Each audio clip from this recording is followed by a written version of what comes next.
buenas noches, bienvenidos a Imagen Noticias de la Noche. A nombre de Nacho Lozano, titular de este espacio, les saluda Cristal Mendívil. Hoy tenemos mucha información. Iniciaremos con esto que sucedió en la colonia agrícola oriental. Está ubicada en la alcaldía de Iztacalco, aquí en la Ciudad de México.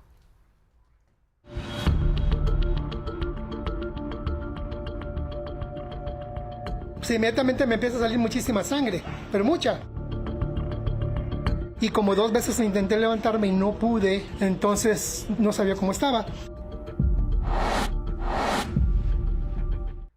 Más adelante, Imagen Noticias de la Noche visitó esta zona. Tenemos nuevos videos y también el testimonio de la víctima. Pero antes...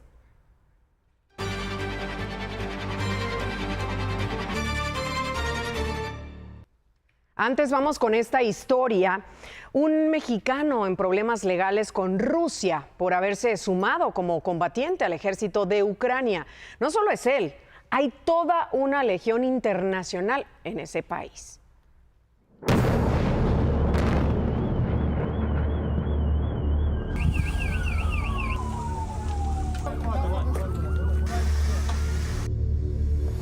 Un tribunal ruso condenó a 14 años de prisión al mexicano Gilberto Ramos Arreguín, de 29 años, acusado de ser un mercenario que combatió a favor de Ucrania. Además ordenó que cumpla su condena en un centro penal de régimen estricto y confiscarle casi 4 millones de rublos, alrededor de 900,000 pesos mexicanos. La sentencia se dio sin que Gilberto estuviera presente. Según el tribunal, el mexicano llegó a Ucrania en marzo de 2022. Se unió a un batallón donde lo equiparon con armamento y uniformes. Fue adiestrado y participó en combates contra rusos durante 4 años. El gobierno de Rusia difundió datos personales del mexicano y hasta su pasaporte. Gilberto, mejor conocido como Yeye, es originario de Rosarito, Baja California, donde era portero del equipo de fútbol de Pescadores FC. En 2023, los jugadores hicieron una colecta para el joven que decía se encontraba en preparación y necesitaba ropa y artículos personales. En la publicación, difundieron fotos de él como portero, pero también vestido de militar, sin mencionar Ucrania. Gente cercana a él asegura que no está detenido, que se encuentra en México y que no es un mercenario, sino un miembro del ejército ucraniano, lo cual fue respaldado por la embajada ucraniana en México. Desde el inicio de la guerra, Ucrania emprendió una fuerte campaña para reclutar a voluntarios extranjeros, incluso en TikTok, donde resolvían dudas, y hasta abrió una plataforma donde ofrecen sueldos de hasta $4,500 mensuales, es decir, casi 79,000 pesos mexicanos. Actualmente hay 205 vacantes de conductor, operador de drones, fusileros, entre otros. Gilberto no era el único mexicano. Un sinaloense que usa un seudónimo de Jaguar también dice ser voluntario de la guerra de Ucrania.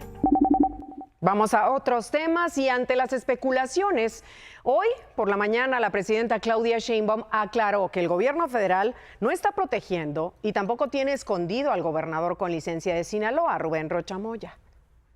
De que el gobierno de México tiene escondido al gobernador con licencia de Sinaloa. Absolutamente falso. El señor está en su casa. Es más, ni siquiera tiene protección federal. Habiendo dicho esto, la presidenta, justo hoy, más de 2 meses después de haber pedido licencia a su cargo como gobernador, Rubén Rocha Moya publicó un mensaje en sus redes sociales. Así reapareció. Lo hizo en redes. Dice que desde el 1 de mayo está en su casa en Culiacán, que no se ha movido de ahí y negó que lo estén cuidando elementos federales. Y como le adelantaba, hoy estuvimos de visita en la colonia agrícola oriental en la alcaldía de Iztacalco, aquí en la Ciudad de México, donde un hombre fue atacado por un desconocido. Él iba a su trabajo, esto sucedió a metros de distancia de su casa, de su vivienda, todo quedó grabado, ese video se ha vuelto viral en las últimas horas, pero también pudimos platicar con la víctima. Vea. Algo que pues no me esperaba y pues inmediatamente, claro, pues inmediatamente me empieza a salir muchísima sangre, pero mucha. Jesús fue atacado brutalmente por un desconocido cuando iba a trabajar. Ocurrió a las 9 de la mañana a pocos metros de su casa en la colonia agrícola oriental de la alcaldía Iztacalco. El hombre de 68 años caminaba rumbo al Metrobús. Su destino final era el Fan Fest del Zócalo, donde tomaría fotografías previo al partido entre México y Ecuador. Nunca llegó. Y pues nomás sentí el trancazo. Afortunadamente a la hora que me lo avienta, yo siento una sombra que así, volteo y es como me da aquí, en esta parte. Y bueno, yo no supe nada en ese momento porque pues nomás lo vi que se iba corriendo, no me iba a saltar ni nada. Como 2 veces intenté levantarme y no pude, entonces no sabía cómo estaba. Parece que el objetivo del atacante era claro. Imagen Noticias de la Noche tuvo acceso a imágenes exclusivas que muestran cómo metros antes de llegar a Jesús, su agresor iba balanceando el palo con el que lo atacó.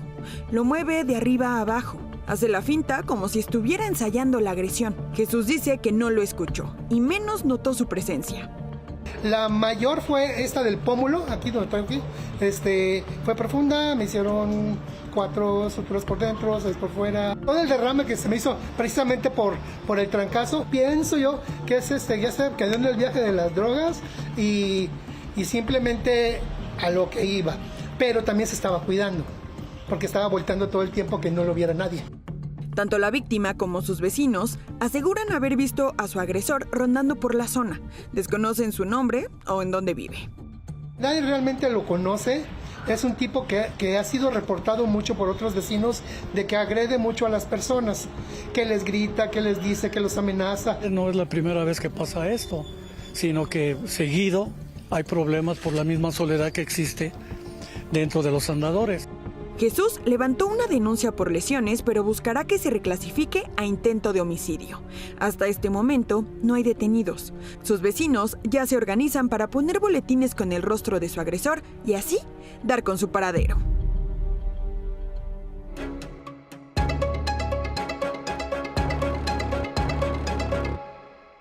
Vamos a los deportes porque la selección francesa se mantiene como la gran favorita del torneo. Ha ganado todos sus partidos en la Copa del Mundo y hoy eliminó a Marruecos 2-0. Kylian Mbappé dando más de qué hablar porque metió su 8º gol y ahora encabeza con Lionel Messi la tabla de goleadores. Dejamos los deportes y vamos a esta información que es importante porque ayer la Fiscalía reveló que Mauro Alberto Núñez Ojeda, el Jando, el piloto que se llevó a El Mayo a Estados Unidos y a Joaquín Guzmán López, regresó a México, fue detenido, siguió delinquiendo, pero lo entregaron a Estados Unidos después. Hoy le preguntaron a la presidenta Claudia Sheinbaum el motivo para entregarlo. ¿Por qué en este caso, si su gobierno ha pugnado precisamente por la falta de información, por qué se le entrega el piloto al gobierno estadounidense nuevamente? Bueno, la Fiscalía explicó ayer y ellos tienen que seguir dando esta información. Hay que ver las condiciones en las cuales se entregó. La Fiscalía ayer lo informó y la Fiscalía tendría que plantearlo y le pido al canciller pues que revise el caso para que podamos dar más información. Mauro Alberto Núñez Ojeda, el Jando, fue detenido la madrugada del 8 de febrero luego de un enfrentamiento en Culiacán, Sinaloa. Ese día, el secretario de Seguridad Federal, Omar García Harfuch, lo identificó como piloto aviador. 3 días después, en conferencia de prensa, confirmó que sabían que había participado en el secuestro. Sí podemos adelantar que esta persona, en efecto, es piloto de confianza del líder de la célula delictiva que tiene que ver con la privación ilegal de la persona que fue entregada en Estados Unidos. Por otro lado, Ronaldo Salgado, hijo de Lorenzo Salgado, mexicano, quien murió el martes luego de que agentes de ICE le dispararan durante una revisión en Houston, Texas, compartió algunas imágenes de su papá preparando la camioneta que utilizaba para llevar a sus trabajadores a cumplir con sus labores en la construcción. Lorenzo lleva su comida, su café al vehículo, luego da la vuelta poco antes de las 6 de la mañana, la prende, pone en marcha, reversa, se va del lugar. Lamentablemente, ya sabemos el desenlace de esta historia, ya no pudo regresar a casa. Y luego de este homicidio, hoy el canciller Roberto Velasco presentó las acciones legales que el gobierno llevará a cabo contra ICE. Van a presentar denuncias ante fiscalías estatales y ante el Departamento de Justicia contra los responsables de la muerte de mexicanos. Anunciaron acciones civiles contra las empresas que operan en los centros de detención con cartas de cese y desistimiento. Y bueno, van a solicitar a la Comisión Interamericana de Derechos Humanos, en este caso, protección para mexicanos en esos centros.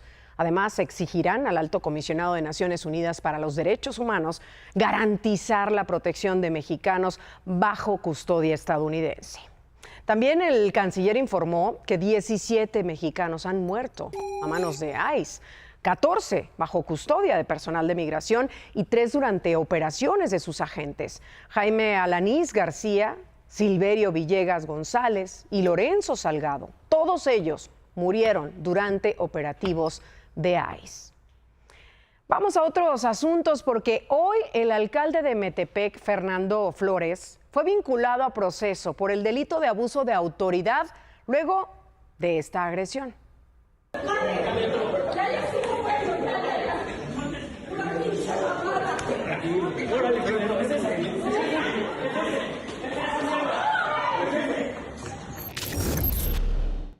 El juez que llevó el caso consideró que los datos de prueba que presentó el Ministerio Público fueron suficientes para seguir con el proceso de investigación por esta agresión que ocurrió el 4 de junio en un club deportivo de Metepec, en el Estado de México.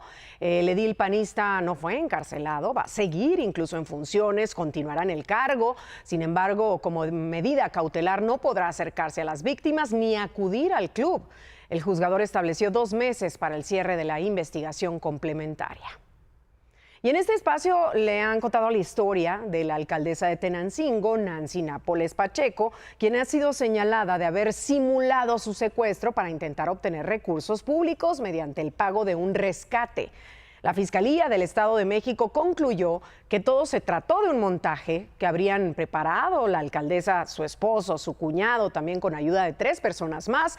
Y hoy, en una audiencia privada, la Fiscalía mexiquense formuló la imputación contra la funcionaria por simular su secuestro.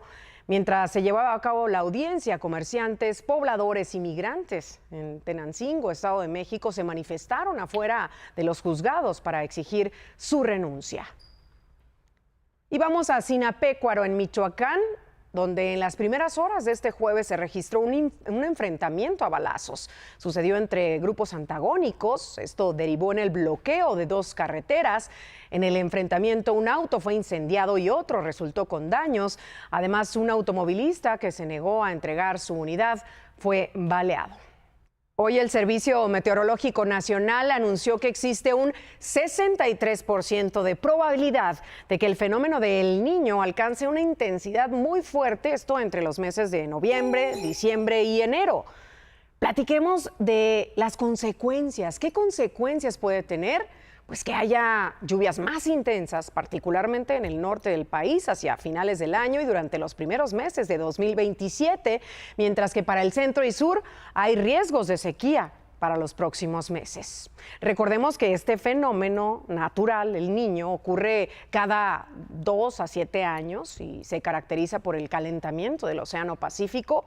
Esta alza en las temperaturas también eleva la probabilidad de que se formen más ciclones y que incluso sean más intensos. La mayor actividad se pronostica para la zona del Pacífico. Sin embargo, esto no significa que todos los ciclones van a entrar al país. Ante esto, el gobierno federal hizo un anuncio importante. Dijo que en 2 meses espera poder tener en marcha ya un sistema de alertas celulares para advertir la llegada de huracanes a las costas de México, tal y como ahora funciona con los sismos.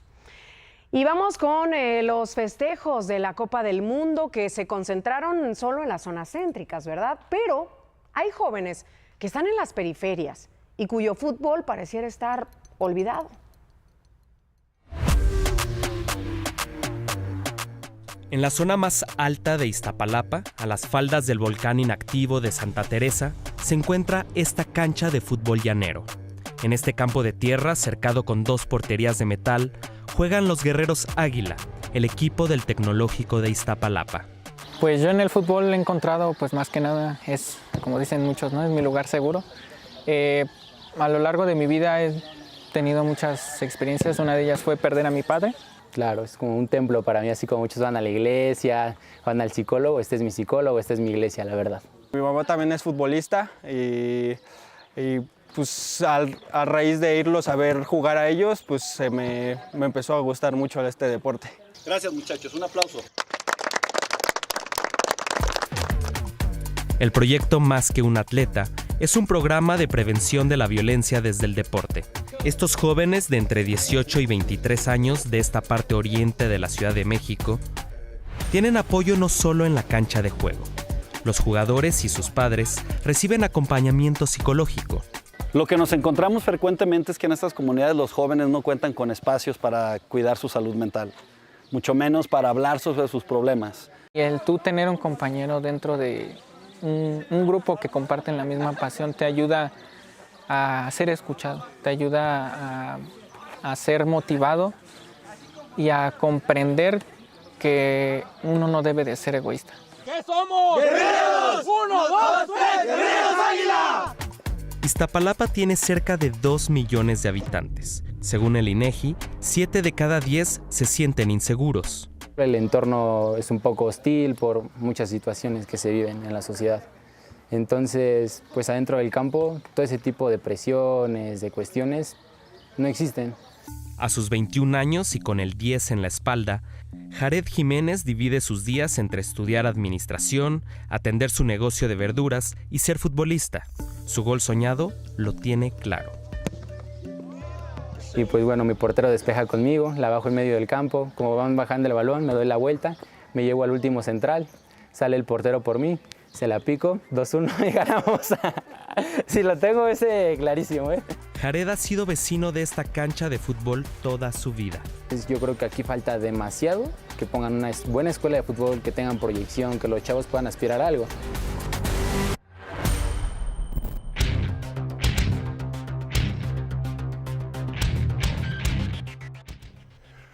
Podría, si tuviera un poquito así más de ego, decir que me aplaudieran durante 2 minutos.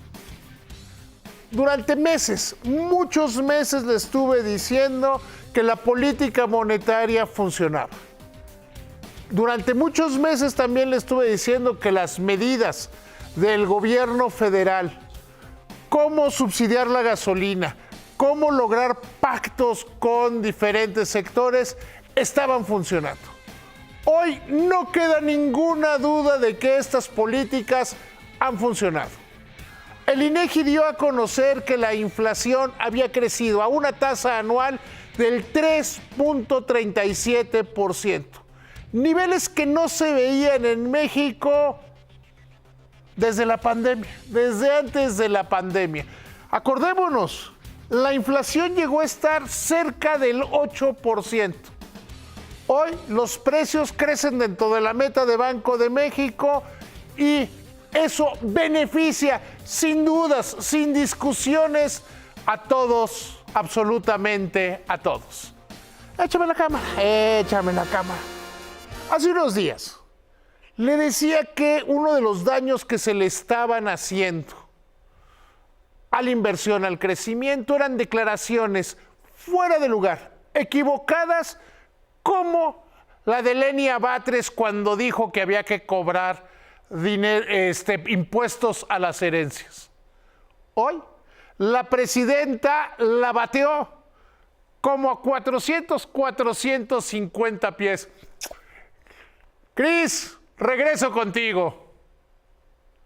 Al beso también, mi querido David. Gracias. Vamos a entrarle al tema, precisamente. Es que la semana pasada, la ministra de la Suprema Corte de Justicia de la Nación, Lenia Batres, dijo que las herencias y legados deberían pagar impuestos. Defendió que los recursos de Afores entregados a beneficiarios de trabajadores fallecidos no deberían quedar exentos del impuesto sobre la renta, el ISR. Esto tras el rechazo a un proyecto que buscaba establecer el cobro del gravamen a los fondos para el retiro. Pero a ver, ¿habrá nuevos impuestos? Ya lo adelantabas tú, así respondió la presidenta Claudia Sheinbaum. Yo no estoy de acuerdo, no abriría ese debate. Es opinión pues de la ministra y tiene todo derecho de tener una opinión. En nuestro caso no creemos que deba grabarse las herencias, que se graban en prácticamente todos los países del mundo, por cierto, no es algo extraño, pero no sería un planteamiento que nosotros haríamos. En tanto, el coordinador de los diputados de Morena, Ricardo Monreal, aseguró que no existe alguna iniciativa en el Congreso para gravar herencias o imponer el impuesto sobre la renta a recursos de las afores heredadas. Con esto cierro el comentario con mi querido David Páramo. Y en la Escuela Normal Superior de Nayarit, todo estaba listo para la graduación. Daniel, el presidente de la Sociedad de Alumnos, estaba a cargo de la organización de este evento.